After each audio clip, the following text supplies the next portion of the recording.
Bueno, vamos a continuar con nuestra lectura del Guzmán. La vez pasada habíamos planteado los lineamientos generales de la figura de Mateo Alemán, las características que nos podían interesar de su perfil biográfico y el tipo de obras que había ido cultivando. Habíamos insistido en que el Guzmán de Alfarache era objetivamente la obra que le había valido fama, que lo había transformado en el bestseller del momento, y en función de eso habíamos pautado todos los aspectos propios de la cultura material de la época en lo que respecta a los preliminares, la inclusión de un grabado autentificatorio de su producción en todos los textos de su autoría, y habíamos distinguido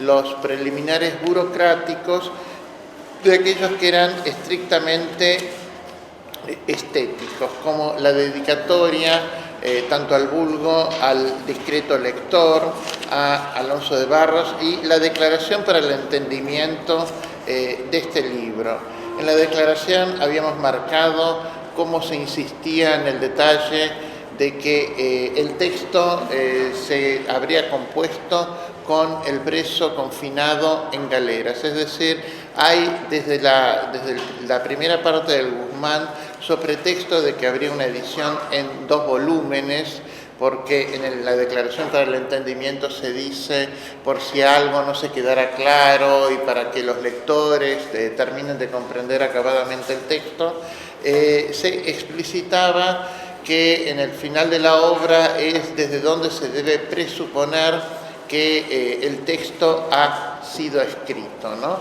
Se hacía una somera división de qué había en cada uno de las partes del volumen, ¿no? Dice, va dividido en 3, el primero se trata la salida que hizo Guzmán de casa de su madre y poca consideración de las obras, de los mozos en las obras que intentan. El segundo, la vida de pícaro que tuvo resabios malos, que cobró con las malas compañías y ocioso tiempo que tuvo. El tercero, las calamidades y pobrezas en que vino y desatinos que hizo por no quererse reducir ni dejarse gobernar de quien podía y deseaba honrar. Es decir, el primer volumen insiste en todo el proceso de abandono del hogar y no está planteado todavía el movimiento de retorno. Estructuralmente, el Guzmán está articulado como un viaje de ida y vuelta entre España e Italia y puntualmente entre Sevilla y Roma, ¿no?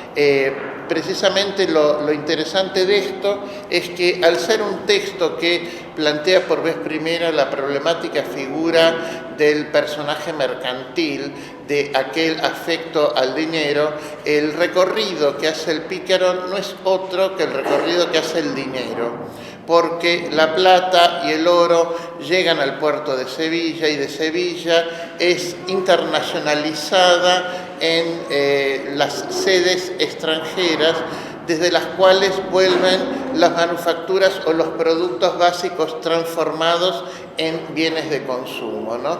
Este proceso por el cual el dinero o el capital no se usa en la transformación de la estructura económica local, lo que termina produciendo, es sabido, yo ya se los adelanté, son 2 bancarrotas y la necesidad cada vez más fuerte y decisiva de empréstitos y de financiamientos bancarios, ¿no? No en vano esta figura de los fúcares, los banqueros que sostienen a Felipe II, a Carlos V, van a terminar siendo figuras decisivas o rectoras de la política económica y actores indiscutidos en esto que terminará sucediendo con la pobreza en España. El egreso, además, se da precisamente en esta contraposición de norte y sur, no de la zona supuestamente pura, la que no habría estado hibridizada por la presencia cultural de algún grupo halógeno, como sería y se sentía en ese entonces a los moros. Es decir, él viene del sur, él no viene del norte castizo, del norte puro de la Reconquista, y termina precisamente en Roma. Cuando decimos termina precisamente en Roma, también es necesario remarcar que el recorrido desde que se embarca hasta y llega a Génova en barco, y después el recorrido que va haciendo hacia abajo, es también un recorrido en espejo del recorrido que hicieron los conversos, y mejor dicho, los judíos deportados. ¿Por qué? Porque efectivamente, ¿por qué es importante? Porque Guzmán abandona España con la fantasía de ir a conocer su sangre. Este conocer su sangre es un dispositivo que se inicia ya desde el comienzo, cuando se justifica por qué deja el hogar, ¿no? Es decir, a diferencia de Lázaro, Guzmán no es alguien que resulte un menor expósito por carencias, por situaciones de privación extrema del grupo familiar primario. Muy por el contrario, lo que se dice es que es alguien malcriado y como acostumbrado a la golosina, o sea, como curado en salud de todos los beneficios nutritivos y de la comida que podría tener en el hogar. Él no abandona esto porque le falte algo, sino precisamente por todo lo contrario, porque lo tiene por demás, ¿no? Y en esta cuestión de ir a conocer su sangre, lo que está jugando es el artilugio narrativo de los embustes de la madre, digamos una encarnación en la estela de personajes típicamente celestinesco, de la figura femenina prostibular que enreda linajes y que está casada con un noble decrépito español. Piensen también los simbolismos concretos, esta idea de el poder del ejército impotente, venido a menos, que ya no puede el local, y que es convertido en cornudo por un florentino más joven, con todos los bríos, que la seduce durante un bautismo, lo cual por otra parte es como una ofensa al protocolo, digamos, bautismal en el que se estaría participando. Por más que uno siempre repite esto de que en Barrio Norte todos van a levantar a la iglesia, bueno, no se supone que sea natural y que sea correcto, ¿no? Entonces, Guzmán hace pender su nacimiento de un confuso nacimiento, porque efectivamente la crónica de su vida, de cómo él no nace como Lázaro en medio del río Tormes, con lo cual se apunta a fundir su origen con lo inmemorial de la naturaleza y en un parto en el cual no se pone en duda quién sea el padre, sino que desde el inicio el lector queda con la duda de cuál sea su verdadero progenitor, ¿no? Y por más que efectivamente todo narrativamente apunte a que nos vayamos convenciendo de que este es una excrescencia, es un bastardo en el vientre de la madre casada con el militar decrépito, esto no se termina de resolver.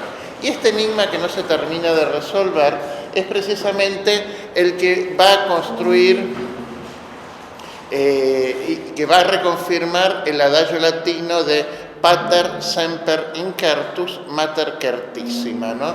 La madre es lo único cierto.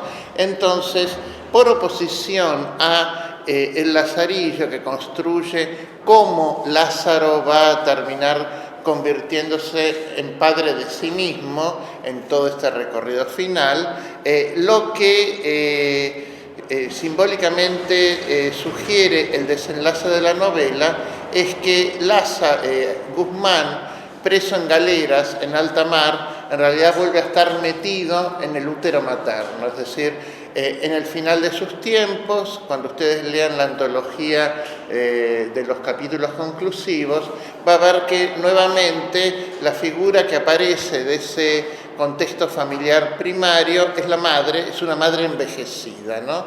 Una madre que lo vuelve a tener como bebé en el fin de los tiempos al pícaro condenado. ¿Por qué el tema de conocer su sangre es importante? Bueno, efectivamente porque más allá de la duda respecto de la certera paternidad de quién sea su padre, esto apuntala la ilusión de bastardía, que es un motor que hace andar al protagonista. Es decir, no es este mi padre, sino que voy a buscar mi verdadero padre, ¿no? Al reencuentro con aquel que sería, en cierta medida, terminaría de explicar o cerrar el sentido de por qué él es como es, ¿no?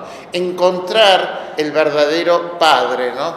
Por eso es que él se va a embarcar en un recorrido que vaya a Italia, es decir, a buscar los ancestros italianos. Ahora bien, el tema de conocer su sangre tiene un eco muy concreto en las polémicas sanguíneas de limpieza de sangre de la época, porque sugestivamente, frente al padre que sería el militar español rancio y antiguo, castizo, seguro, el florentino es precisamente todo lo contrario, porque al decirse que es levantino y al sugerirse en un montón de puntos de la crónica que hace él de la figura paterna en el capítulo primero, de que sería alguien venido de Oriente, muy probablemente lo que se está sugiriendo es que sea cualquiera de estas personas que se dedicaban al trato o al comercio, que serían el resultado de las migraciones de la diáspora al oriente del Mediterráneo. Es decir,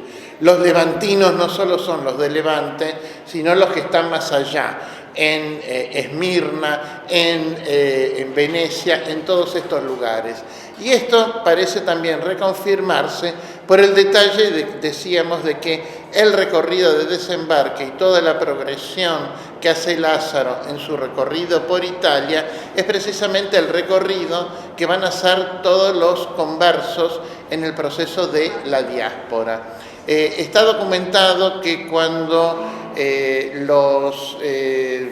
se dispone la expulsión de aquellos que no quieren convertirse, meten a todos estos judíos en naves y los largan al mar para que vayan a donde los reciban, ¿no?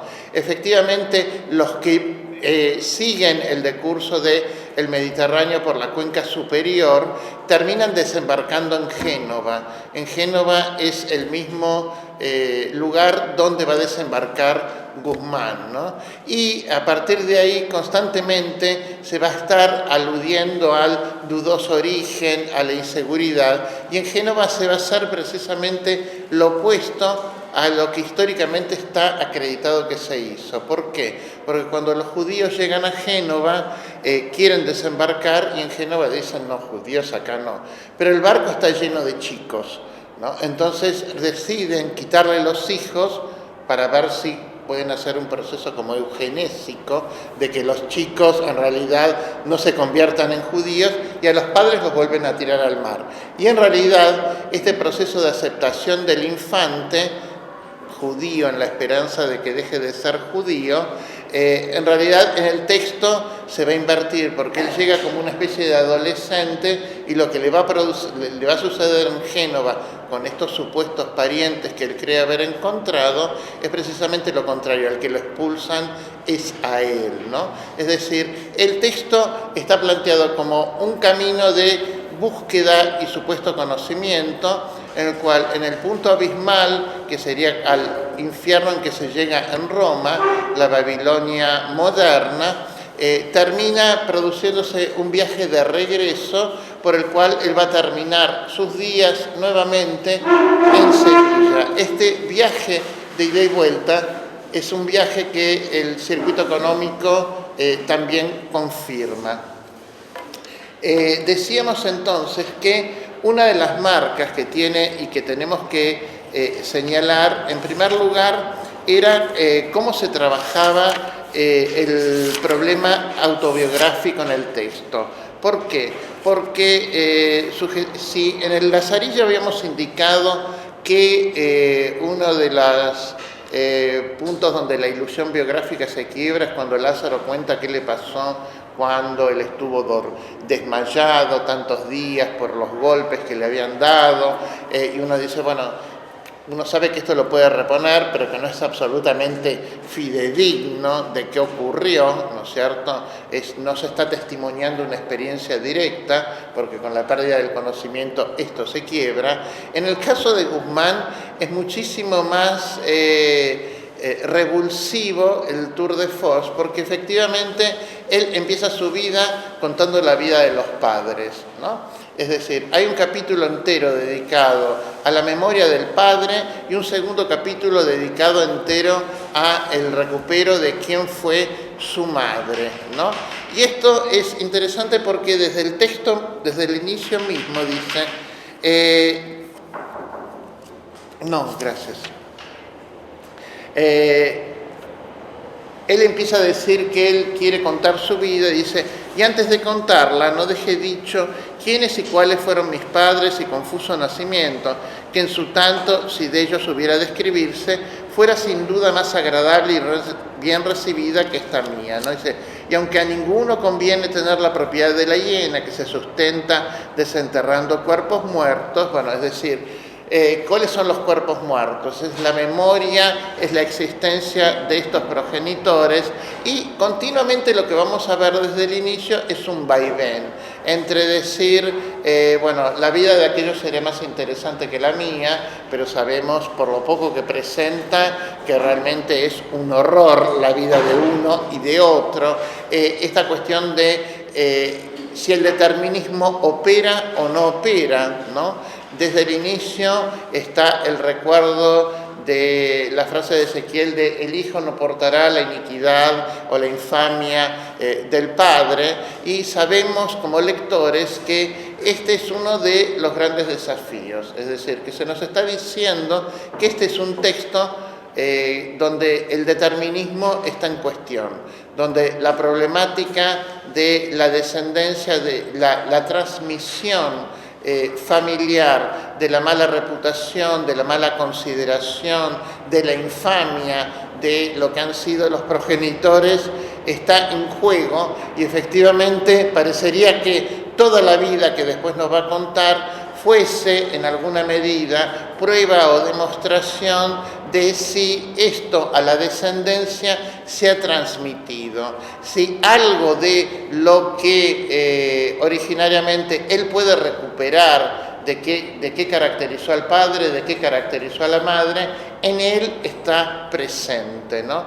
Pero obviamente que para esto nos tenemos que comer todo el Guzmán, ¿no? Y además, por lo que ustedes habrán ido viendo ya en el arte de la digresión que tiene en la narración, porque continuamente va contando y desvía, y vuelve a retomar y desvía, y uno tiene que andar viendo qué está surciendo con qué y cómo se sigue la trama de la anécdota para entender, ¿no? ¿Qué es lo que sabemos concretamente del padre, ¿no? Bueno, antes del padre, además, él plantea precisamente otra digresión, un exemplum sobre dos caballos, ¿no? Del exemplum de los dos caballos, el que es pintado por aquel que solo pinta el caballo y aquel otro que pinta el caballo como monumento, paisaje y todo eso, daría la impresión de que efectivamente su relato se va a seguir y se va a centrar en lo puntual, ¿no? Porque el argumento es precisamente que no va a poner todo lo anecdótico, porque el comitente dice, ¿para qué quiero llevar todo esto a mi país? Que ya lo tengo, solo me quiero llevar el caballo, ¿no? Pero la realidad es que cuando él empieza a contar, uno tiene la sensación del efecto diametralmente opuesto, porque entonces si realmente queremos saber qué fue su vida, a qué cornos nos empezó a contar cómo era papá, cómo era mamá, qué hacían, cómo fue el engaño, cómo fue el embuste. Bueno, esto efectivamente es parte del arte narrativo y de la apuesta memorialística que el texto va a proponer, ¿no? Porque nos va a hacer dudar constantemente, página tras página, de los postulados con los cuales supuestamente estaría compuesta la narración, ¿no? ¿Qué es lo que va a recuperar él después de la familia, ¿no? Bueno, por lo pronto dice, común y general costumbre ha sido y es de los hombres, cuando les pedís reciten o refieran lo que oyeron o vieron, o que os digan la verdad y sustancia de una cosa, enmascararla y afeitarla, que se desconoce como el rostro de la fea. Cada uno le da sus matices y sentidos, ya para exagerar, incitar, aniquilar o divertir, según su pasión le dicta. Bueno, este es un punto de partida, en función de lo cual lo primero que enfatiza es el problema de la supuesta neutralidad descriptiva, de la problemática de una neutralidad discursiva, porque según quién cuente, según cómo cuente y con qué intenciones y para qué, la versión y el relato va a ser distinto. Es decir, pasamos del ejemplo plástico de estos caballos solos o con decorado a lo que sería un relato cargado o morigerado, enfatizado en tal aspecto o sublimado en tal otro. Y él dice, cuando empieza a hablar de la familia, empieza con una oración así que nos sugeriría que fuese la cosa más sencilla y nada más engañoso, porque dice: tal sucedió a mi padre, que respecto de la verdad ya no se dice cosa que lo sea.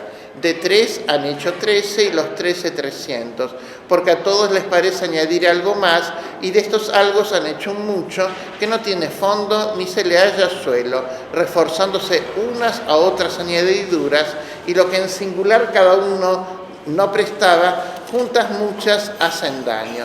Por lo pronto, lo primero que distinguimos es que efectivamente, frente a lo que sería la parquedad o la presunta sinceridad testimonial que tiene el relato del Lazarillo, lo que va a trabajar este texto es precisamente todo lo contrario, es decir, lo dificultoso que podría llegar a ser recuperar el ejercicio de memoria, una memoria que honrara objetivamente los acontecimientos, los hechos, lo que habría ocurrido, ¿no?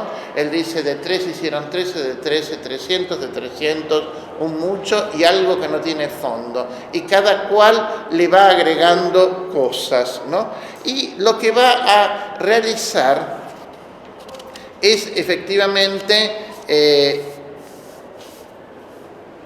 un juicio o una ponderación, como si fuese la figura, como si la figura paterna volviese a estar en un patíbulo sumario, en el cual él va a reparar en las lacras, en los vicios, en los puntos neurálgicos de la injuria respecto del progenitor.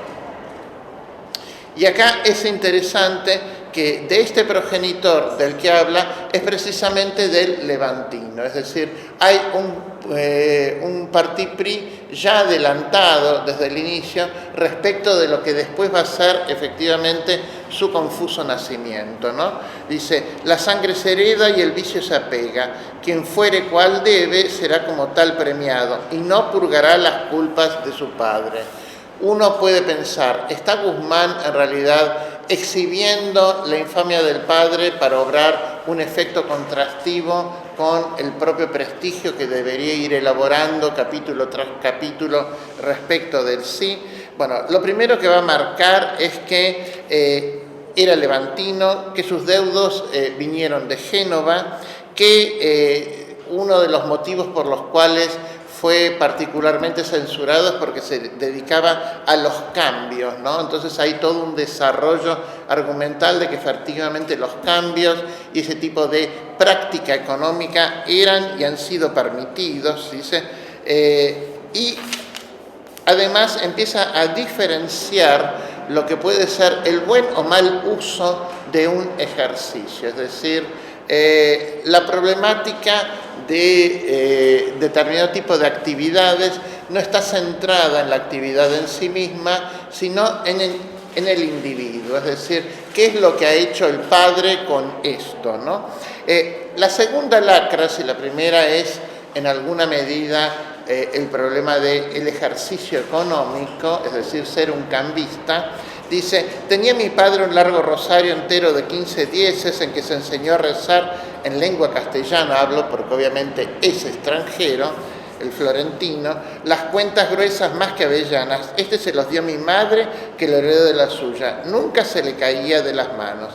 A partir de aquí, era efectivamente el punto en el cual lo que se va a desarrollar es que la idea de que es un hipócrita religioso. Esta idea de que no se le cae el rosario de la mano, de que todo el tiempo está queriendo demostrar una ortodoxia que muy probablemente nadie le cree. Y esto viene a cuento porque se empieza a recuperar hilvanado sin una trabazón lógica más que la pertinencia para este recuerdo de la censura de hipocresía religiosa, de falsedad, de insinceridad espiritual, el recuerdo de que él había estado, por ejemplo, en tierra de moros, ¿no? Entonces, que viene de Italia, de la Italia semitizada. Entonces, ¿es efectivamente un creyente ortodoxo? Bueno, nosotros vamos viendo cómo toda esta problemática de la insinceridad nunca es enunciada directamente, sino que lo que se va trayendo es una estrategia de argumentación por puntos particulares, por circunstancias concretas que se van desmenuzando, y lo que se va logrando es como un desagregado del peso convictivo de lo que podría ser la censura de los demás. Es decir, vemos que de parte de Guzmán hay como un manejo muy estratégico de los contenidos de la información y del tipo de intervención que va a hacer él como memorialista del padre respecto de lo que está tratando, ¿no? Y esto se va a ir complementando con, bueno, después con el tema de cuando dice, ¿qué sabe nadie de la manera que toca a Dios a cada uno si conforme dice una auténtica tenía ya reintegradas las costumbres? Bueno, el tema de la auténtica es efectivamente la gente que es rescatada o que viene de tierras infieles. Se confiaba en ese entonces que los tribunales inquisitoriales o religiosos podían dirimir el grado de ortodoxia de cada cual. Entonces te daban una auténtica, como si fuese un certificado, una norma IRAM de ortodoxia religiosa, ¿no? De que efectivamente tenías las costumbres espirituales saneadas, ¿no? Pero claro, desde aquí lo que se va a tensar a lo largo de toda la novela es hasta qué punto efectivamente la cultura, el saber de los hombres, el discurso, puede asediar o puede regular y, en definitiva, puede certificar la interioridad de cada cual.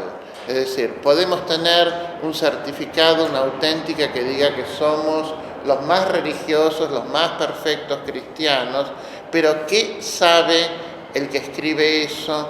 ¿Cómo puede dirimir y cómo puede estar plenamente seguro de que el interior, la interioridad de cada hombre se le ha revelado, es transparente? Es decir, uno de los puntos donde se nota el cambio de época es esta noción de opacidad del ser humano, ¿no? Es decir, mientras el Renacimiento apuesta en gran medida a este presupuesto de transparencia, la emotividad, el mundo de los afectos como algo perfectamente legible, decodificable, a medida que se avanza al barroco, uno de los puntos centrales va a pasar a ser la noción de secreto, la noción de misterio, la noción de una humanidad que porta sombras, y porta sombras porque se ha transformado en alguna medida en un sujeto opaco, ¿no? Es algo que ante la luz siempre nos deja un punto indirimible, un punto impenetrable, ¿no? Es decir, el misterio constitutivo de cada cual, es decir, se pierde cierta ingenuidad tética de una primera época, de un primer renacimiento, en el cual se creía que se podía predicar cómo era el hombre desde fuera, ¿no? Es decir, lo que la cosmovisión barroca termina descubriendo o termina reconociendo es que el alma y la interioridad de cada cual es inescrutable, ¿no?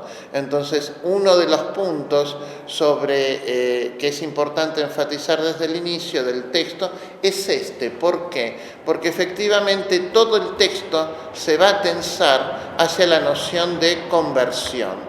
Si efectivamente el pícaro, el protagonista, se redime porque, tal como él argumenta, se ha producido una conversión, ¿no? Y acá el problema semiológico que van a tener los lectores es decir, ¿dónde se lee una conversión? ¿Cómo se confirma? ¿Cómo se comprueba la conversión de un otro? Cuando las palabras, en definitiva, son solo suficientes para describir una exterioridad, para describir lo que el otro dice, pero no para certificar, pontificar que esto efectivamente haya ocurrido, ¿no?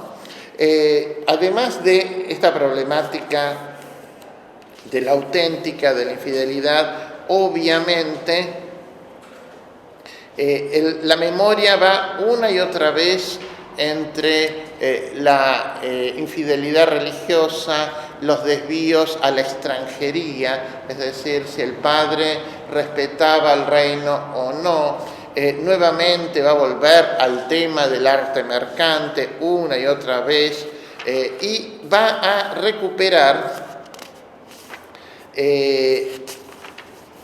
efectivamente el punto que más le irrita. El punto que más le irrita es aquello que dice: ya oigo la murmuración diciendo la mala voz que tuvo, rizarse, afeitarse y otras cosas que callo. Dineros que bullían, presentes que cruzaban, mujeres que solicitaban, me dejan la espina en el dedo. Hombre de la maldición, mucho me aprietas y cansado me tienes. Pienso de esta vez dejarte satisfecho y no responder más a tus replicatos, que sería proceder en infinito a guardar a tus sofisterías. Y así no digo que dices disparates ni cosas de que no puedas obtener la parte que quisieres. Efectivamente, en su memoria llega un punto que es particularmente importante porque es aquel punto para el cual él alega, por un lado, sentirse como un sujeto espinado, es decir, como un sujeto que sabe que porta la laceración externa, ¿no? Como un cuerpo vulnerado por una espina, como algo que incluso cuando se saca sigue doliendo, ¿no? Tal la potencia de ese tipo de lastimaduras, ¿no? Y además, porque es precisamente el único punto que él dice: yo no voy a responder, yo no voy a dar réplicas a este argumento, y es precisamente el argumento en el cual todo lo que construiría la mala fama, que sustentaría la murmuración y el prejuicio respecto del padre, sería su presunto afeminamiento. Un afeminamiento que hoy lo podríamos leer como atravesado por metrosexualidad, es decir, alguien que en alguna medida se ha consagrado a un tipo de acicalamiento que desdice la natural hombría, es decir, piensen que inmemorialmente, sobre todo en España, por herencia goda, el tema de las barbas, del padecer recio, todo eso que, toda la fealdad que sube los puntos de la virilidad del hombre, ¿no? Por oposición a lo que se espera de la mujer, es como digamos, un contrapunto y un contrapeso imaginario, culturalmente muy reconocible. Cuando el hombre se acicala, en realidad lo que hace es afeminizarse, ¿no? Y este proceso de afeminamiento no solo viene apuntalado por la situación de extranjería, ¿no? El anormal siempre viene de afuera, sino por esta cuestión de desregulación de lo que debería ser en principio una heterosexualidad normativa, es decir, a los hombres les debe gustar ser de tal modo y necesariamente gustarle a las mujeres. Tiene relaciones bastante equívocas con hombres y mujeres y parece quedar posicionado en alguna medida en cierto lugar propio de la tercería celestinesca, ¿no? Como que él recibe dineritos, van presentes, cosas y cuerpos que bullen, que se solicitan, ¿no? Como si en algún punto levantino fuese una suerte de disoluto sexual, un disoluto erótico. Y esto efectivamente es importante en el caso de Sevilla, porque Sevilla, no solo por ser una ciudad de tránsito, de ingreso y egreso de mercaderías, sino también de extranjeros y de navegantes, ¿no? En Sevilla, que es el gran puerto de España, en ese entonces toda la acción ocurre en Sevilla, es también el lugar donde la anonimia de las multitudes habilitó, conforme está acreditado, los primeros cenáculos o enclaves de sodomitas, es decir, está registrado en, digamos, los anales inquisitoriales cómo resultaron quemados, las argucias, y cómo hay toda una red que vincula la presencia o la persecución de la sodomía entre Sevilla y el Nuevo Mundo, ¿no? Porque precisamente uno de los lugares de encierro donde esto emergía eran las galeras. Sí. Una pregunta, porque me parece bastante extraño que en este tipo de cosas, que por ejemplo este texto haya sido un bestseller en ese momento, incluso los textos que venimos viendo como El Lazarillo y Quijote, mientras se estaba conformando el Estado español con la Iglesia y todo. O sea, me parece raro que se defendan un montón esos libros en ese momento, mientras la Iglesia tiene un poder de echar gente, asesinar gente, quemar gente. Bueno, es que efectivamente uno de los salvoconductos para este tipo de relato es precisamente que son vidas de anormales, de disidentes, de delincuentes, ¿no?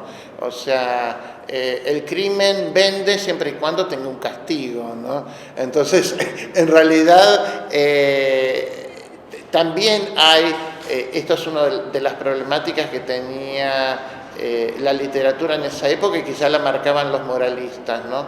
Que es que efectivamente el gran problema era que generara un tipo de consumo alentado por un tipo de pulsión sustitutiva, ¿no? Es decir, al leer vivimos vidas que jamás viviríamos, desarrollamos una experiencia vicaria de situaciones que jamás transitaríamos ni nos expondríamos. Es decir, nos encanta ver la miniserie La Reina del Sur, pero no creo que ninguna de ustedes decida empezar de mula y convertirse en dueña de un imperio de tráfico de cocaína, por ejemplo, ¿no? O sea, hay un montón de cosas que efectivamente en este tipo de relato se sabía que podía ser como un mal germen. Por eso, efectivamente, los moralistas dicen que la mujer no tiene que leer ficción, que lo único que debe leer la mujer son obras virtuosas y esencialmente obras de mortificación, es decir, donde haya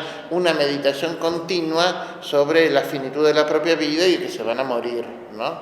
Desde la instrucción de la mujer cristiana en adelante, todos los educadores desconfían de la mujer que lee ficción, porque al leer ficción efectivamente está el peligro de que vos creas que, bueno, que sí, papá es muy gritón, pero no tengo por qué obedecer a papá porque tal heroína se fue de la casa siguiendo un amor, o no me tengo que aguantar a los pesados de mis hermanos y estas cosas de honra porque fulana y mengana escribe billetes y tiene citas en la reja de la casa. Entonces, ellos pensaban que efectivamente la literatura era un veneno y era un peligro, ¿no? No, el punto ese es un punto de choque entre lo que podría ser la censura y la libertad imaginativa. Y en el caso concreto de esto está muy justificada en alguna medida por esto de fresco de la mala vida, de los barrios bajos, de este universo prostíbular, de esta situación. Se puede entender en ese contexto, ¿no? Porque además la óptica desde la que se lo narra es una óptica de condena. No perdamos de vista eso, ¿no? Por ejemplo, en la Diana, cuando vos decís esto de las transgresiones eróticas, ¿no? En la Diana es una novela pastoril donde todos los pastores que se van encontrando, el pastor se caracteriza porque no hace un carajo. O sea, solo se vive encontrando con amigos abajo de tal árbol, a la orilla de tal arroyo, de esto, de aquello, y todo el tiempo están llorando y contando las cosas que les van mal en la vida, ¿no? Es algo así como un gran programa de la tarde extendido, ¿no? Donde todo es testimonial sufriente, ¿no?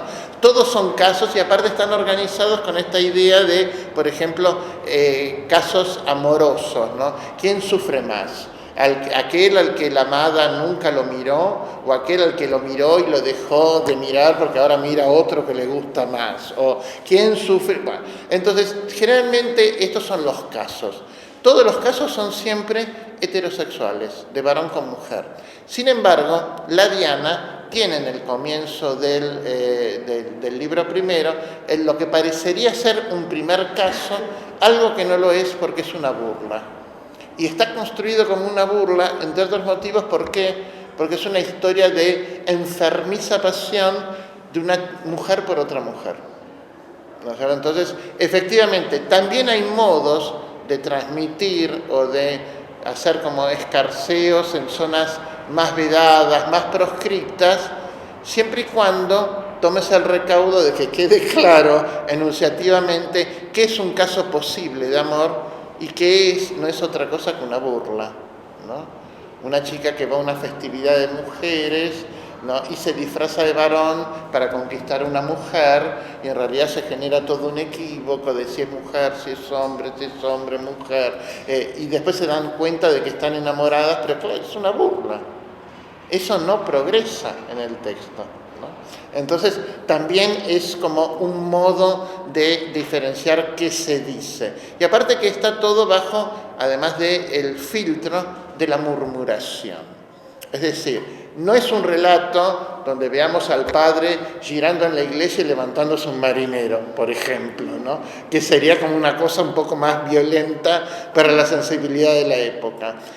Es toda la red de murmuración, porque se rizaba el cabello, porque se ponía polvitos, porque usaba tal tipo de ropa, porque andaba todo el día como una especie de muñequita en versión Ken, más o menos, ¿no? Bueno, efectivamente lo que le censuran al padre es eso, ¿no? Y esto es el punto para el cual él no va a tener ningún tipo de atenuantes. Dice, lo que le vi el tiempo que lo conocí, te puedo decir, era blanco, rubio, colorado, rizo, y creo de naturaleza tenía los ojos grandes turquesados. Bueno, es decir, el tipo físico que ni siquiera da un tipo físico español, ¿no? Bueno, colorado, el color o sea, no solo es el color de la tez, o sea, algo que el sol produce un rubor que no sería lo que le sucede al natural del territorio, sino que además puede afectar esta cuestión del pelo rubio rojizo, porque rojo es el color de Judas, que es la figura del traidor por excelencia, ¿no? Perdón nuestra colorada, pero bueno, es la mala fama del color, ¿no? Efectivamente, se traía copete y sienes ensortijadas. Si esto era propio, no fuera justo dándoselo Dios que se tiznara la cara ni arrojara en la calle semejantes prendas, ¿no? Es decir, hay toda una ingeniería cosmética, es decir, que desdicen el natural esperable de la virilidad, ¿no? Y aparte, atalaya de censura que es, si en las mujeres es censurable, cuanto más en los hombres, ¿no? Es decir, el padre, según él recuerda, sería alguien que quizás, porque no dice que lo pueda certificar, mucha de esta belleza sea una belleza no natural, sino culturalmente distorsiva, ¿no? Y esto importa. Porque dice, pues además que son actos de afeminados maricas, dan ocasión para que de ellos murmuren y se sospeche toda vileza, viéndolos embarrados y compuestos con las cosas tan solamente a mujeres permitidas, que por no tener bastante hermosura, se ayudan de pinturas y barnices a costa de su salud y dinero, ¿no? Y sí, dice más adelante, si esto es aún en mujeres vituperio, ¿cuánto lo será más en los hombres, ¿no? Es decir, en el final de las lacras está el estigma de la mariconería, el estigma de ser probablemente un afeminado, alguien que por su indumentaria, por sus artes cosméticas, por sus prácticas conductuales o sus modos de interactuar, sea alguien nefando, pero sugestivamente respecto de esto que no hay ningún tipo de, reparo, y esto es interesante porque demuestra el poder de la injuria, es decir, incluso en aquellos que estarían dispuestos a proteger, como sería el caso de un hijo a la memoria de su padre, están esas circunstancias en las cuales la injuria es tan potente que nadie se anima a defender al injuriado porque sabe que automáticamente se le trasladarían o presumiblemente volverían legible en la figura del defensor análogas máculas, ¿no? Es decir, cuando alguien defiende algo y dice, vos decís esto porque sos un zurdo, porque sos maricón, porque sos esto, porque sos aquello. Es decir, ese límite de dónde puedo defender o hasta dónde puedo intervenir, ¿no? Es un punto elocutivo que es interesante recuperar, porque es precisamente el punto en el cual la solidaridad o la naturalidad de la camaradería entre hijo y padre, este padre que además es el padre deseado, no el padre repudiado precisamente, es el punto que él ya no puede defender. Pero como no lo puede defender, ahí va a meter lo que es como el gran enigma, que es la anécdota del monstruo de Ravenna, ¿no? Es decir, toda la problemática que tiene que ver con la sexualidad va a estar declarada y confundida voluntariamente con el incidente del monstruo de Ravenna. El monstruo de Ravenna fue un caso famoso en la época, que infinidad de relaciones de sucesos y de crónicas y de historiadores recuperaron el supuesto caso, que sería el parto de un hermafrodita, ¿no? Es decir, alguien que tendría los dos naturales sexos muy desarrollados, ¿no? Y a partir de esto va a desplegar lo que sería en alguna medida la clave intelectiva, no solo del maricón, del padre maricón, sino de la potencial prole, que es la clave de una lógica monstruosa. Porque el monstruo, todo monstruo, no solo el monstruo de Ravenna, en alguna medida lo que lo define es que es un escándalo epistémico.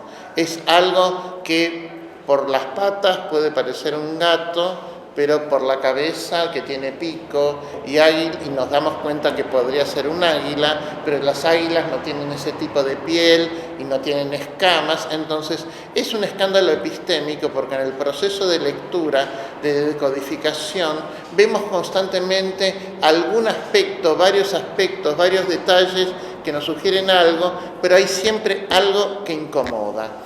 Y lo propio de los monstruos, entonces, es que eso que incomoda, ese excedente de significado, ese plus distorsivo de lo que podría ser una lectura serena, tranquilizadora de estoy viendo un lindo gatito nada más, ¿no?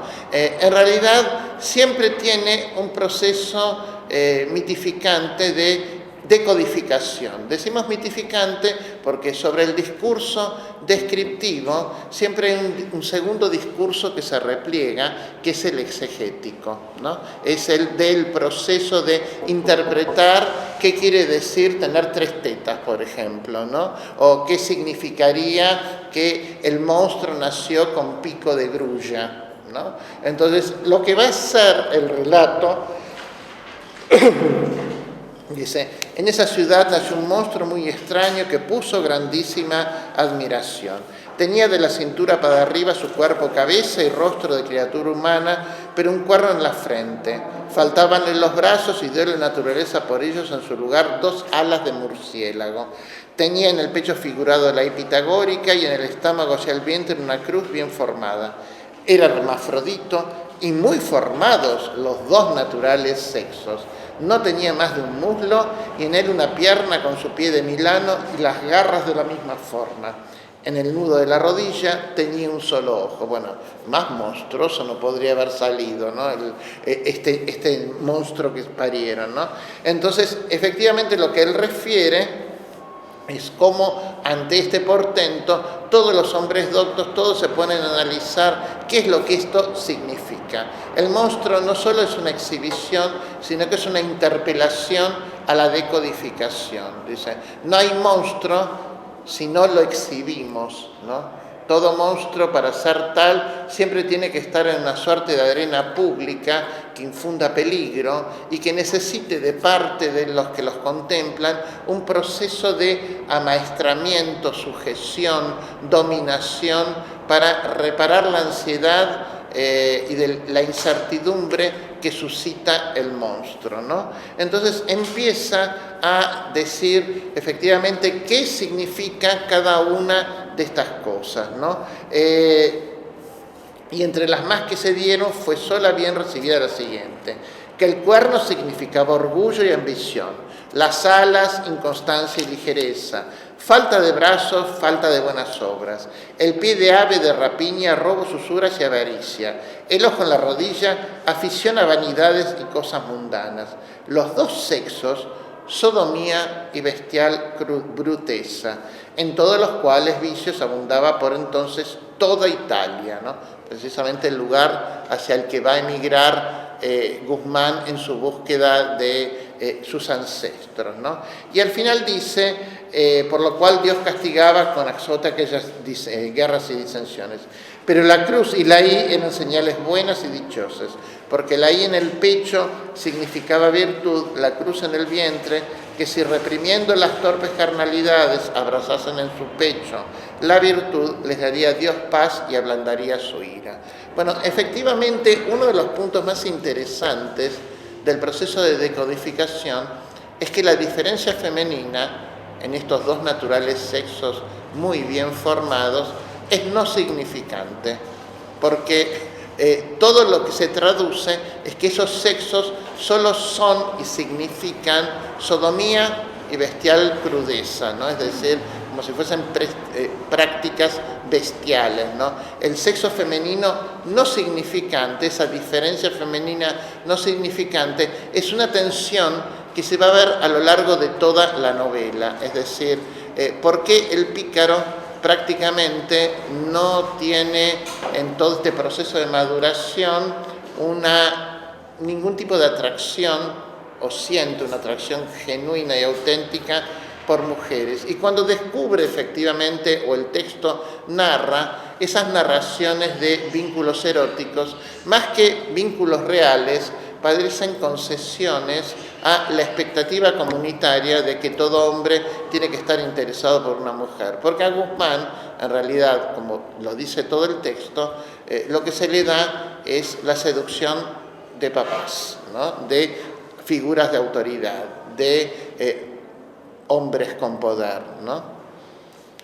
Y esto es interesante porque él termina diciendo, ves aquí, en caso negado, que cuando todo corra turbio, iba mi padre con el hilo de la gente, y no fue solo él que pecó. Es decir, esto es como la estrategia perversa para cerrar el capítulo. Es decir, dice lo que sería supuestamente lo peor que se podría decir del padre, que es casi un monstruo, ¿no? Pero por otro lado, dice, él iba haciendo lo que hacían todos, y no fue el único el que hizo esto, ¿no? Y cierra muy lacónicamente con una frase que abre el texto, homologando no solo a los personajes, sino también a los lectores. Dice, ténganos Dios en su mano para no caer en otras semejantes miserias, que todos somos hombres. Son tan hombres estas figuras que él está rememorando, y potencialmente él, como hijo del maricón, pero también los lectores, ¿no? Y esto sería un recordatorio para la potencial condena. Después de lo que sería el recuerdo de esta figura paterna que encarnaría en cierta medida el punto de atracción y además el punto de enunciación de la fábula, ¿no? Es decir, contar la vida del monstruo, ¿no? En alguna medida es eso también lo que propone este primer capítulo. El segundo capítulo se centra en cambio, o intenta al menos recuperar la anécdota puntual de su gestación, es decir, cómo es que fue su confuso nacimiento. Para esto, lo que va a hacer es, contrariamente a lo que hizo en la primera parte, contar aquí la historia de su madre, ¿no? Su madre, que se llama Marcela, y que ha imitado a la propia madre, es decir, a su abuela, en esto de construir y mezclar linajes, ¿no? Él ahí va a recordar precisamente que estaba juntada con un militar español viejo, impotente, demacrado, enfermizo, y que a través de una situación de un bautismo queda prendada del levantino, ¿no? Y que entonces lo que idea es un ardid para poder gozar del levantino, ¿no? Lo cual, por otra parte, invierte todas las, la lógica de las iniciativas en el cortejo, ¿no? Es decir, la madre es la maestra para saber cómo hacer, ¿no? Entonces, hacen un viaje y va a lograr que en cierto lugar que se llama de Alfarache, la heredad de Alfarache, que era como un lugar de recreo, de divertimento, un lugar ameno para retirarse de la ciudad, se finge estar descompuesta. ¿Por qué? Porque busca estar en una posada donde, a través de un juego de doble puertas, mientras el marido o el padre legítimo estaría esperando de un lado de la puerta que ella se recomponga, en realidad la recomposición de la madre se va a lograr porque por otra puerta mete al levantino y lo goza y lo disfruta, y a partir de eso se entablaría toda esta suerte de articulación triangular, ¿no? De una madre y dos padres, ¿no? ¿Por qué importa la historia de la madre? Porque efectivamente, después de toda la seducción, de todos los engaños, dice que así llegaron a la ciudad yéndose cada uno a su casa y cama, salvo el juicio del buen contemplativo, si mi madre, cual otra Melisendra, durmió con su consorte, el cuerpo preso en Sansueña y en París cautiva el alma, ¿no? Bueno, si la madre es como otra Melisendra, efectivamente la figura no nombrada acá es Gaiferos, ¿no? Porque efectivamente está toda la tradición romanceril de Gaiferos y Melisendra, ¿no? ¿Por qué es importante la historia de Gaiferos, ¿no? Bueno, la historia de Gaiferos, en primer lugar, es una historia que en la tradición de los romances tiene como 4 etapas, 4 núcleos argumentales, ¿no? Y entre otras cosas lo que está en juego es la problemática de la sucesión o de la tradición hereditaria, ¿no? Porque Gaiferos vendría a ser el hijo legítimo expósito, ¿no? Porque el padre ha muerto y el tío que decide usurpar el trono y que quiere quedarse con la madre, ¿no? Encuentra una escena en la cual la madre está llorando mientras le corta los cabellos de oro a Gaiferos, ¿no? al nenito, al hijito, y entonces el hijito dice algo así como que se quiere vengar del padre, ¿no? Y entonces del tío en realidad. Entonces el tío manda así el dictum de que hay que ejecutarlo. Entonces lo manda a que se carguen al chico. Entonces cuando se tienen que cargar al chico, los que lo tienen que ejecutar, les da lástima, ¿no?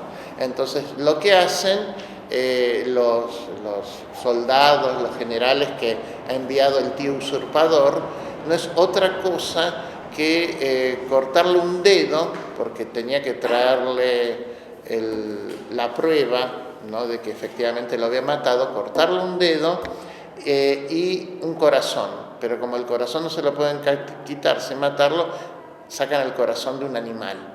Entonces le traen esto al padre y lo confirman de que han matado a Gaiferos. Bueno, ¿esto por qué es importante? Porque efectivamente en la tradición germánica, en la tradición de los cantares de gesta, de la tradición medieval, el tener algún tipo de mácula física, es decir, que te falta un brazo, que te quiten un dedo, que te seas baldado, en realidad lo que hace es volverte inhábil, por un lado para la sucesión, porque sos inhábil para la guerra o para el combate, y efectivamente sos como un hombre de segunda selección, ¿no? Porque no tendrías todos los órganos y todas las partes que tendrías que tener, ¿no? Es decir, lo que ha hecho el tío, además de condenarlo a ser un expósito, al quedar más allá de la frontera, porque donde lo lleva a matar es fuera del reino, es además decretar su ilegitimidad para la sucesión. Entonces hay un segundo ciclo que se llama Gaiferos Vengador, que entonces Gaiferos se va a transformar va a pedir ayuda y va a buscar a otros tíos que lo van a asistir, porque esta es la doble faz que tiene la figura del tío en la tradición legendaria. Es tanto el usurpador como el auxiliar privilegiado, ¿no? Aquel que, quiere restablecer el orden perdido por ese hermano que valora, mientras que hay otro que lo quiere desplazar. Entonces va a volver a la corte para vencer al que ha desposado a la madre. Es como todo un drama edípico terrible esto, ¿no? Eso, liberar a mamá, se llama la segunda etapa, en la cual vuelve disfrazado de lingera, es decir, disfrazado de peregrino, de mendigo. Y esto es importante porque un montón de aspectos de la variable del mito folclórico de Gaiferos van a estar presentes en la construcción del personaje de Guzmán, ¿no?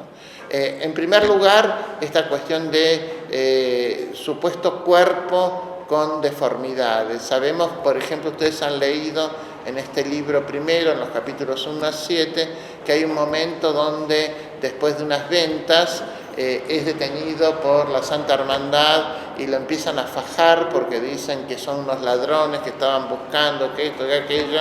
Y después dicen, no, pero el ladrón que buscamos le falta un pulgar, le falta un dedo, ¿no? Bueno, efectivamente, esto es una reminiscencia al motivo de Gaiferos con un miembro amputado, con un dedo sacado, ¿no? Con lo cual, precisamente lo que se dice que es que él no es como Gaiferos, en definitiva es precisamente todo lo contrario, porque se va a ir construyendo como otro Gaiferos. La segunda parte, como decía la declaración para el entendimiento de la fábula, va a ser toda una secuencia en la cual Guzmán se va a transformar en una suerte de pícaro o falso pobre, ¿no? Entonces, todos los harapos, los disfraces, los embustes que va a hacer con las ropas para fingirse otra cosa, para estar enmascarado en sociedad con una identidad alterna de la que efectivamente es, también depende de esto. Es decir, hay un montón de aspectos que mi tema de Gaiferos va a tener. Y efectivamente hay otra parte, bueno, todos sabemos que va a salvar a mamá, va a lograr matar al tío y todo eso. Hay un tercer ciclo que está perdido, según los romancistas, que es cuando Gaiferos se casa. Y el cuarto es aquel en el cual Gaiferos es el que va a recuperar a Melisendra, ¿no? El tema de Gaiferos y Melisendra. En esta tradición, efectivamente, Gaiferos se ha convertido en algo así como un marido que le han secuestrado a la esposa, que sería Melisendra, pero que él está perdido con los jueguitos, ¿no? Con los dados, con las apuestas, ¿no? Bueno, todo este universo de las apuestas, los embustes, los juegos de cartas, los dados, es también propio del universo picaril del engaño, y lo va a cultivar todo Guzmán, como otro Gaiferos, en Italia. Es decir, va a aprender cómo engañar, con cartas, con esto, con aquello, ¿no? Y Gaiferos entonces le van a ir a recordar a Palacio que mientras él juega las cartas, a los dados y pierde el tiempo en pelotudeces, la esposa ha sido secuestrada por los árabes, ¿no? Entonces él tiene que ir, bueno, le afectan el honor y él vuelve para recuperarlo, ¿no? Ese es el motivo, el ciclo argumental el núcleo argumental del cuarto ciclo de Gaiferos. O sea, hay 4 núcleos, ¿no? Pero esto es muy importante porque precisamente la figura de Gaiferos, además, por esta cuestión de ir al más allá, piensen todo el tiempo cómo está el problema de los límites del territorio natural en este tema, ¿no? No solo es de chico el expósito al más allá del reino, es el que viene del otro lado del reino para recuperar y restablecer la dinastía, ejecutando al tío usurpador, es el que va al más allá, a donde está cautiva Melisendra, que es Sansueña, que en realidad etimológicamente muchos dicen es Zaragoza, pero también puede ser San Sueño, sin sueño, a una suerte de región de fantasía. Efectivamente, esta cuestión de ir todo el tiempo y venir del más allá es lo que hizo que en la cultura popular española Gaiferos, además por este hecho mismo de llevar una mácula física, ingresara en el panteón de deidades infernales, ¿no? Es decir, hay un montón de ensalmos, de conjuros que dicen las brujas, por ejemplo, las brujas que fueron, castigadas por la Inquisición en Montilla, ¿no? Que es algo que después recupera Cervantes en el Coloquio de los Perros. Gaiferos pasa a ser, en esa tradición, aposentador de los infiernos. Es decir, esto es interesante, ¿por qué? Porque efectivamente en este hilván progresivo que se va haciendo de la memoria paterna y materna, entre otras cosas lo que se está sugiriendo es que esa prole de otra Melisendra es probablemente la prole de un hijo no solo bastardo, sino condenado no a ser hijo de Dios, sino del demonio, ¿no? Es decir, ¿cuál va a ser el lugar del pobre? ¿Cuál va a ser el lugar de este pícaro? ¿Cuál va a ser el lugar de esta figura que dice en el fin de los tiempos haberse convertido? ¿Puede convertirse el hijo del demonio, el hijo del mal, ¿no? Por eso, después de estas presentaciones, lo que va a cerrar efectivamente es con la temática de su nombre, ¿no? Es decir, de cuál es que tuvo, ¿no? Dice, el mejor medio que hallé fue probar la mano para salir de miseria, dejando mi madre y tierra. Hícelo así, y para no ser conocido, no me quise valer del apellido de mi padre. Púseme el Guzmán de mi madre y Alfarache de la heredad a donde tuvo mi principio. Con esto salí a ver mundo, peregrinando por él, encomendándome a Dios y buenas gentes en quien hice confianza, ¿no? Es decir, no solo está en el final de la historia de la madre el punto de partida de su peregrinación, ¿no? Encomendado a Dios y buenas gentes, ¿no? Entonces vamos a ver todo en el primer libro, cómo efectivamente la tutela o la protección de Dios y las buenas gentes, o sea, estaba con mucho trabajo en otro lado y la gente todavía no llegó a alcanzarla o a encontrarla. Es decir, ¿quiénes son las buenas gentes en este camino al que se encomienda el pícaro? ¿Quiénes son efectivamente los buenos, ¿no? Es decir, esto es interesante porque desde el inicio en realidad lo que hace es invertir el presupuesto de bondad o dónde se supone que se debería encontrar la bondad cuando se es un pícaro. En el Lazarillo, con ese dispositivo pedagógico, en ese formato por el cual el niño debe ir aprendiendo paso tras paso, con padres sustitutos, el bien y el mal, cómo conducirse en la vida, cómo trabajar, quedaría como sugerido que efectivamente esos malos padres que tienen son los que les deberían haber enseñado el bien, la virtud, la buena conducta, y precisamente lo que hace Lázaro es aprender todo lo contrario, ¿no?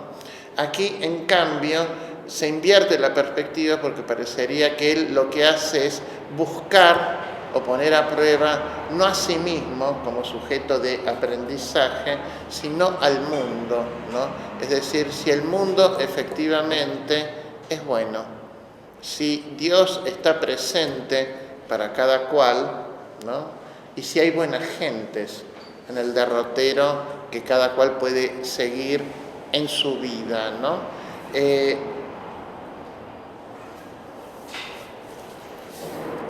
Y es claro que él va a especificar esto de era yo muchacho vicioso y regalado, criado en Sevilla, sin castigo de padre, la madre viuda, como lo has oído, cebado a torreznos, molletes y mantequillas y sopas de miel rosada, mirado y adorado más que hijo de mercader de Toledo, o tanto, ¿no?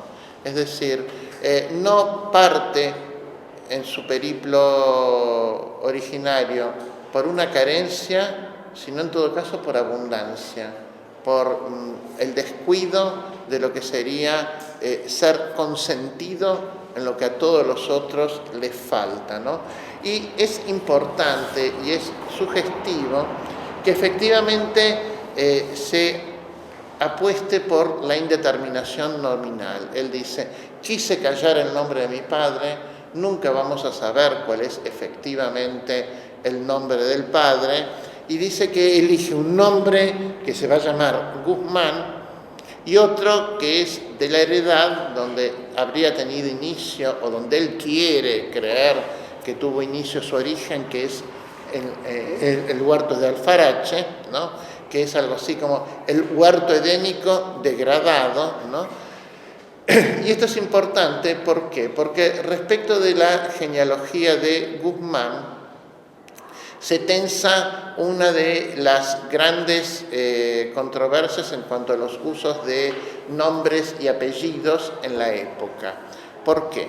En primer lugar, porque la figura de Guzmán, sobre todo a partir del héroe medieval de Guzmán el Bueno, ¿no?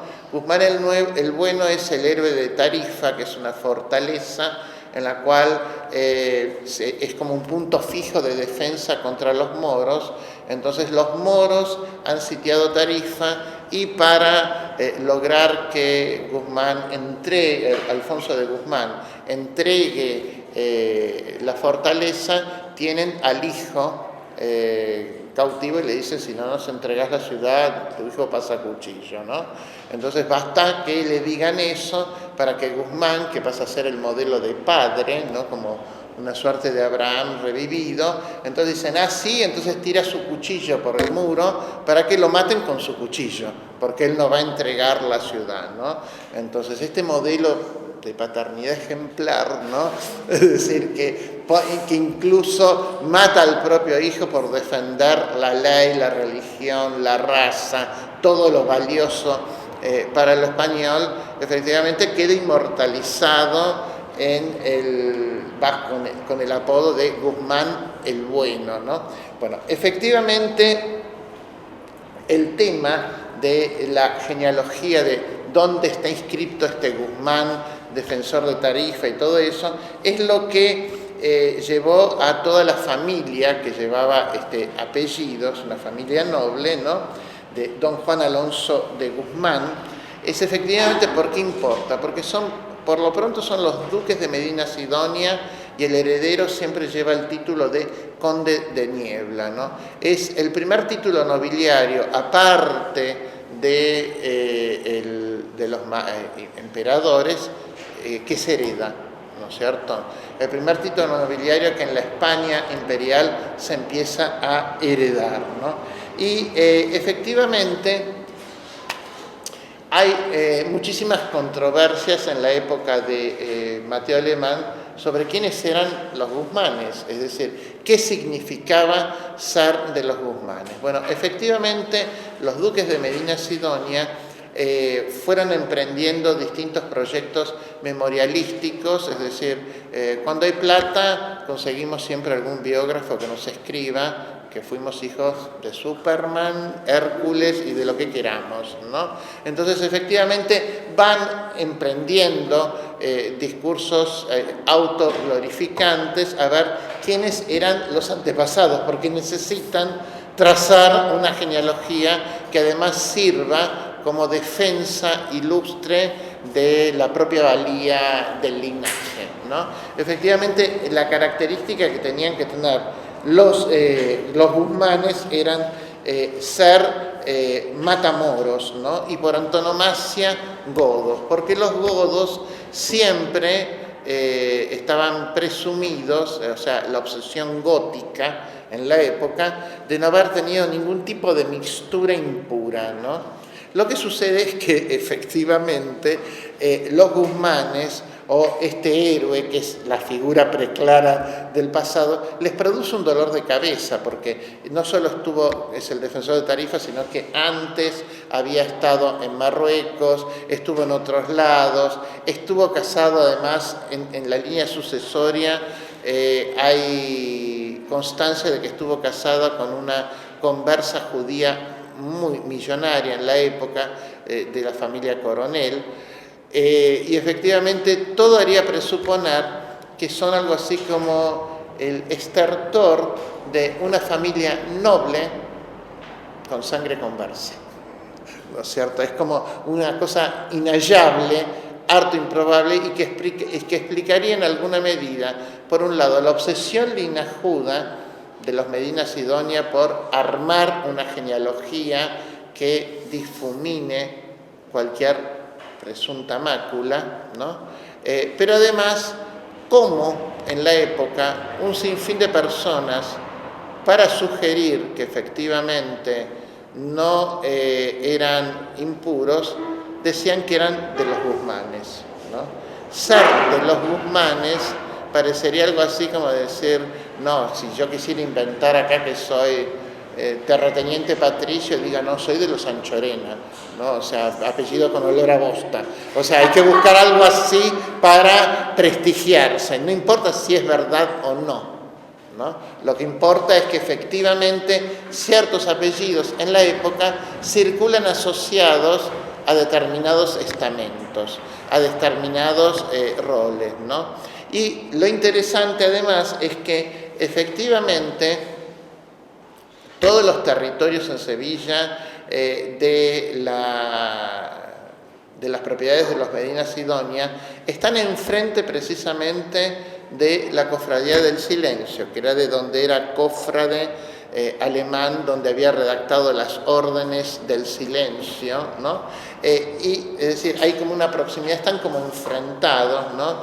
Y entonces es muy llamativo que Alemán haga una novela donde el protagonista es un Guzmán, un falso Guzmán, alguien que dice que por barruntos se acerca a los Guzmanes, ¿no? Dice, porque a su madre le parecía que en realidad, o sea, cualquier intento filiatorio, como si fuese una especie de guía gota popular que podía ser la madre de la nobleza de su descendencia, sabemos de antemano, habiendo oído cómo era la madre, que puede ser cualquier cosa, menos de verdadera, todo, ¿no? Entonces, efectivamente, es importante que el texto se narre como la memoria de un Guzmán que se precia de ser un Guzmán sin siquiera tener certeza de serlo, ¿no? Porque la única certeza son estos barruntos maternos de que quizás el linaje venga por este lado. ¿El linaje materno? Claro, no sé. Entonces, es importante además porque hay en la época también, todos recuerdan toda una problemática así como de alcoba, ¿no?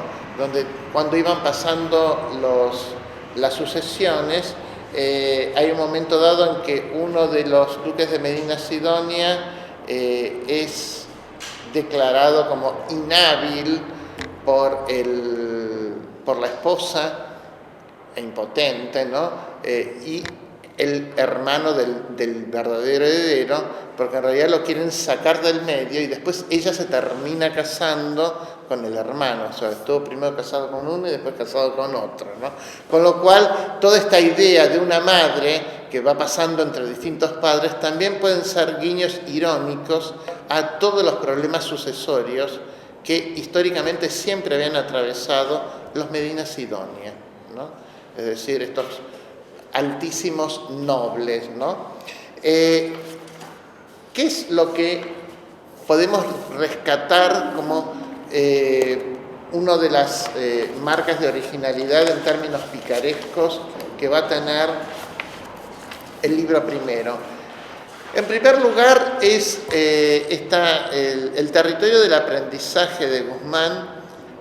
No se va a dar necesariamente a partir de modelos de parentalidad sustituta, es decir, Guzmán no necesita pasar de mano en mano, de papá en papá o de mentor en mentor, sino que él en cierta medida se cree medianamente autosuficiente para ir solo por el mundo. Por lo cual, todos los procesos de aprendizaje y de ultraje de la experiencia cotidiana van a estar concentrados en un mismo espacio que se va a repetir en dos oportunidades, que es la venta. La venta es siempre el lugar del fraude y el engaño. Y hay, a partir de este tipo de textos, va a ingresar a la literatura según distintas variables de resolución, ¿no? Es decir, es siempre el lugar prostibular, ¿no? Entonces muchísimas ventas tienen prostitutas, como ocurre, por ejemplo, el comienzo de la primera venta del Quijote, donde Don Quijote llega y cree que son cortesanas que salen a recibirlo, ¿no? Bueno, son cortesanas en el otro sentido de la palabra, ¿no? En todo caso, en una versión mucho más popular, porque son de ruta, ¿no? Son de camino, la molinera y la tolosa, pero efectivamente es el lugar prostibular por excelencia. ¿Por qué? Porque la venta es como parar en Atalaya, más o menos cuando vas a Mar del Plata, es el lugar donde parás a alimentarte, a comprar comida, es el autoservicio de ruta, bueno, es ahí donde efectivamente pasa. Y como es el lugar de tránsito, es el lugar en el cual siempre va a haber mujeres dispuestas al intercambio erótico por dinero. Por consecuencia, además, por ser un lugar de constante mutación de clientela, ¿no? A un ir y venir incesante, un flujo de los que se van moviendo, además que son precisamente los que transgreden el deber ser de ser en un lugar, ¿no? Originariamente la gente estaba atada a la tierra. Una de las grandes revoluciones de la modernidad es que la gente empieza a pensar que se puede mudar, que puede ir al nuevo mundo, de que puede casarse y salir de los lazos y del imperativo de la descendencia. Efectivamente también va a ser un lugar donde se va a empezar a desarrollar el motivo, por ejemplo, de la comida.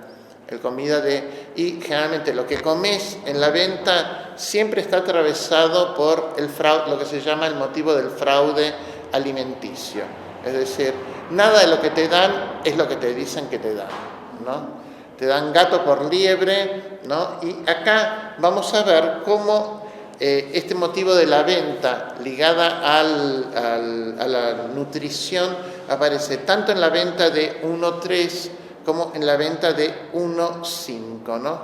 Y efectivamente va a haber toda una dinámica en la cual Guzmán va a quedar expuesto a no solo tropezar más de una vez con la misma piedra, es decir, con el engaño de creer que efectivamente en una venta podrá recibir algo bueno, ¿no? Sino que vamos a ver cómo se va a ir articulando un dispositivo típicamente alemaniano, que es el de las burlas y contraburlas. Es decir, Alemán siempre construye fábulas donde los burladores terminan siendo burlados, ¿no? No necesariamente por obra de aquel que sufrió la primera agresión, ¿no? Pero sí generando el efecto o la ilusión narrativa de cierto providencialismo por el cual los malos actos padecidos en 1.3 terminan siendo reparados en gran medida a partir de 1.5 con todo lo que le pasa a la mala ventera, ¿no? Es decir, aquella que está dando a comer una comida que no debería dar. El fraude alimenticio generalmente es heredero de toda una tradición carnavalesca sobre los buenos alimentos y los malos alimentos, y además de relatos de cómo se sustituían o se engañaban la aptitud, digamos, para la ingesta de ciertas piezas, ¿no? Por ejemplo, en el primer caso está todo el tema de esta tortilla que Guzmán come y siente efectivamente que lo que ha comido son como abortitos de pollitos, ¿no? Que siente los piquitos como que le van, van reclamándole que han sido matados para esa tortilla, como que prácticamente estaban vivos, de pasados estos huevos, es decir, y además se va a marcar siempre en estas descripciones de alimentos en ventas una tensión con las apariencias y lo que efectivamente es, ¿no? Por ejemplo, desde el comienzo hay toda una descripción de elementos que están refuncionalizados y que nunca son lo que son. Dice, hízome sentar en un banquillo cojo y encima de un pollo me puso un barredero de horno con un salero hecho de un suelo de cántaro, un tiesto de gallina lleno de agua y una media hogaza más negra que los manteles. Luego me sacó en un plato una tortilla de huevos que pudiera llamarse mejor emplasto de huevos. Ellos, el pan, jarro, agua, salero, sal, manteles y la huéspeda, todo era lo mismo, ¿no? Es decir, en la primera venta lo que vemos es cómo todo lo que se ofrece, todo lo que se comparte está degradado. O bien porque el pan no tiene la blancura que debería tener, los huevos no son tan frescos como habría sido necesario para someterlos a la cocción de armar una tortilla, el mantel no es un mantel, o la mesa y el banco que se usan para comer tampoco lo son. Es decir, hay una caída, una degradación brutal en el proceso de ambientación de lo que sería ese almuerzo esa cena en una venta donde todo preanuncia y debería preanunciarle al lector que efectivamente va a terminar como el culo, ¿no? Es decir, estás terminando tomando el agua de donde toman el agua las gallinas, o sea, es evidente que esto va a terminar mal, ¿no? Y efectivamente las diferencias entre primera y segunda venta se va a dar no solo por el tiempo que Guzmán pasa en la venta. En la segunda venta él tiene reparos, pero como va con otro que se ha burlado todo el tiempo y se ha reído todo el tiempo de él, su risa, ¿no? La risa del arriero que se recuerda lo que le ha pasado con los bollitos, el vómito y todo esto. La risa del arriero como una estrategia de agresión de un desconocido, ¿no? Como la risa del otro me agrede, es algo que efectivamente después va a ser vengado cuando el que sufra todos los embustes y todas las cosas que le pasan en la segunda venta, con las sustituciones, los engaños, sea el otro, ¿no? Es decir, esta dinámica de engaño y contraengaño, de burla y contraburla, es típicamente alemaniana. Entonces decíamos que siempre está esta cuestión del fraude alimenticio, el lugar de tránsito y también el lugar del robo. Es decir, en la venta se roba, ¿no? Es el lugar donde está configurado como una suerte de zona liberada, ¿no? Donde los propietarios o la gente que está morando ahí te va a quitar lo que es propio, ¿no? Entonces, es evidente que lo primero que va a perder, por ejemplo, Guzmán, este guzmanillo infantil, es lo que va a ser el emblema de su honra, que es la capa, ¿no? Es decir, y porque le roban después una capa, va a terminar descubriendo el engaño con la comida, con el fraude alimentario, que lo que le están dando no es una carne comestible, sino una carne de precisamente asno, ¿no?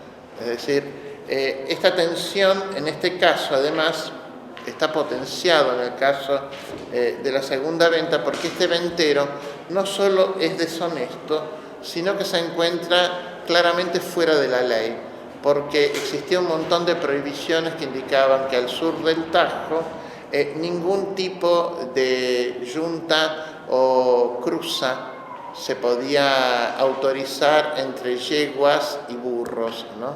Entonces el asno es en sí, para la época, una suerte de animal monstruoso, ¿no? Es el alumbramiento proscripto, ¿no?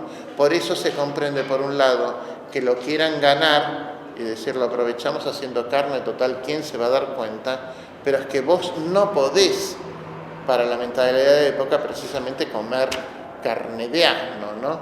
Y además es importante destacar que toda esta burla, toda esta agresión que se hace en torno a la ingesta de carne de asno tiene que ver con toda la tradición folclórica que rodea al asno. Una tradición folclórica que tenemos, que está presente tanto en la fábula de Perrault, Piel de asno, como en todas las, en toda la cosmovisión cazurra respecto de qué es el asno o qué simboliza el asno, ¿no? En primer lugar, todas las burlas eróticas ligadas al asno, ¿no? En segundo lugar, el hecho de que el asno, por ser cruza, está asociado también a la impureza, ¿no? Entonces es metáfora idónea para los conversos, por ejemplo, ¿no? Dime qué comes y en eso te convertirás, ¿no? Dime de qué te alimentas y me revelas qué eres en el fondo, ¿no? Por eso también es importante la dimensión afrentante que se sigue de este tipo de comida, ¿no? Por otra parte, en el texto Alemán, ustedes saben que Alemán como el Guzmán, como el Quijote, que se edita en 2 partes, tuvo en el medio, porque fue un éxito, una continuación apócrifa. Es decir, así como Alonso Fernández de Avellaneda dijo que él iba a hacer la segunda parte del Quijote y después Cervantes sacó la verdadera segunda parte, Mateo Alemán también tuvo una segunda parte falsa, ¿no? En la segunda parte de Alemán, cada vez que se habla de la segunda parte alógrafa de otra mano, se la asocia con la metaforía del asno, con la metaforía del texto impuro, de efectivamente lo proscripto. Y además, el tema de que los asnos, esto que no se tiene que comer, es aquello que en el folclore, o según todas las tradiciones folclóricas, es el animal que se utiliza para los testamentos ridículos, ¿no? Los asnos legan toda su parte, o las distintas partes de sí, a figuras que simbolizarían y encarnarían distinto tipo de faltas o transgresiones, ¿no? Dice, mando que mi lengua, después de yo fallecido, se dé a mis hijos los aduladores y maldicientes, a los airados y coléricos la cola, los ojos a los lascivos, y ceso a los alquimistas y judiciarios, hombres de arbitrios y maquinadores. Mi corazón se dé a los avarientos, las orejas a revoltosos y cizañeros, el hocico a los epicúreos, comedores y bebedores, los huesos a los perezosos, los lomos a los soberbios y el espinazo a los porfiados. Dense mis pies a los procuradores, a los jueces las manos y el testuz a los escribanos. La carne se dé a los pobres y el pellejo se reparta entre mis hijos naturales, ¿no? Efectivamente hay como una gramática burlesca de qué cosas propias del asno irían simbolizando oficios, estamentos sociales, grupos particulares, según todos además malamente connotados, ¿no? Es decir, no es porque se quiera alabar a los escribanos o a los jueces, y además asociado siempre el asno a los vicios, a los pecados capitales, ¿no? En versiones más porno, el asno lega su pene a las monjas, ¿no? Estos serían como agregados que se van haciendo, ¿no? En este sentido, toda esta rutina fundamenta un proceso de aprendizaje, es decir, el pícaro de Alemán inicia su éxodo, ¿no? Y revean también, refresquen si quieren la lectura del Éxodo en Biblia para ver qué es este éxodo que está haciendo el pícaro, ¿no? Hay continuas hibridaciones y referencias con pasajes bíblicos, ¿no?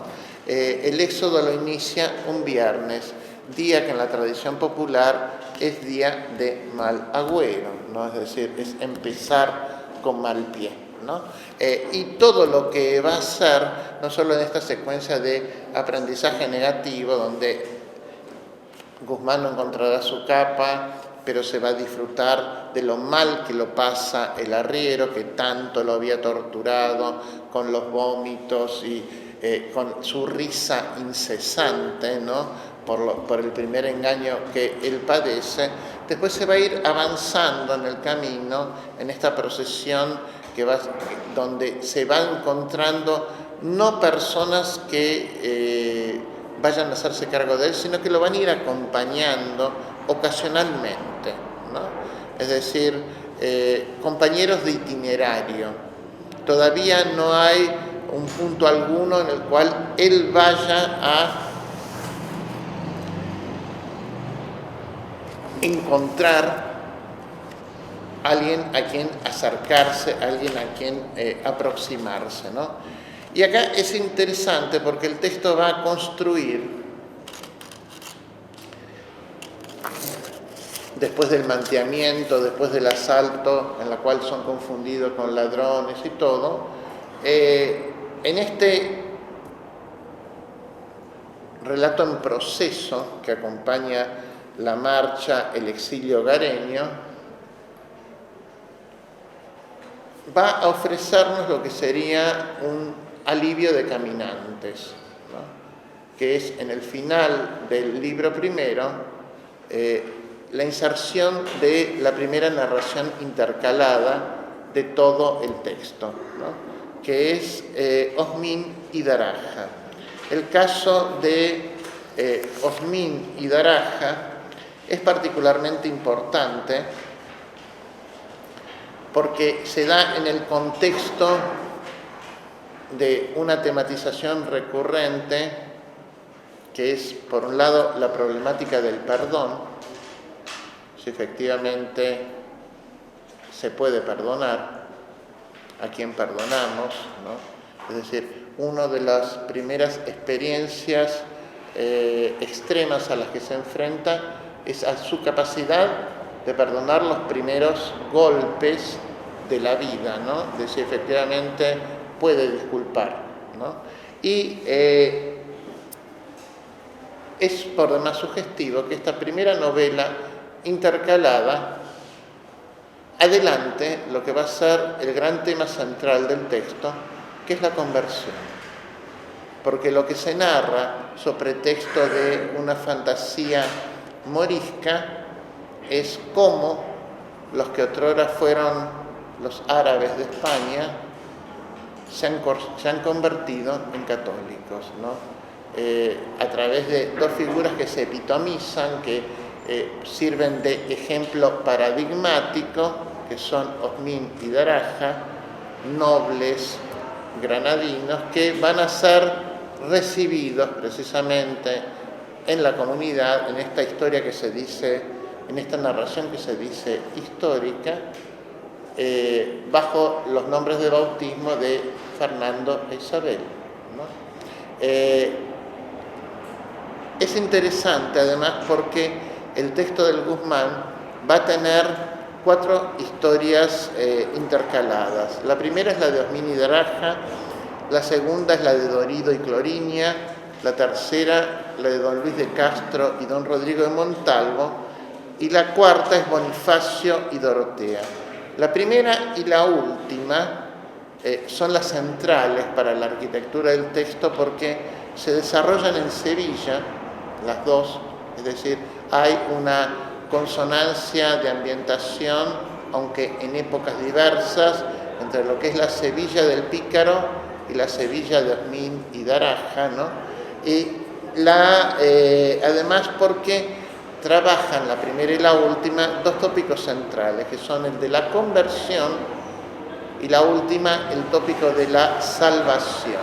Es decir, cómo es que el hombre se salva, cómo es que alguien obtiene la salvación divina, ¿no? Los otros dos, en cambio, se narran a terceros y resultan protagonizados por nobles limpios de sangre.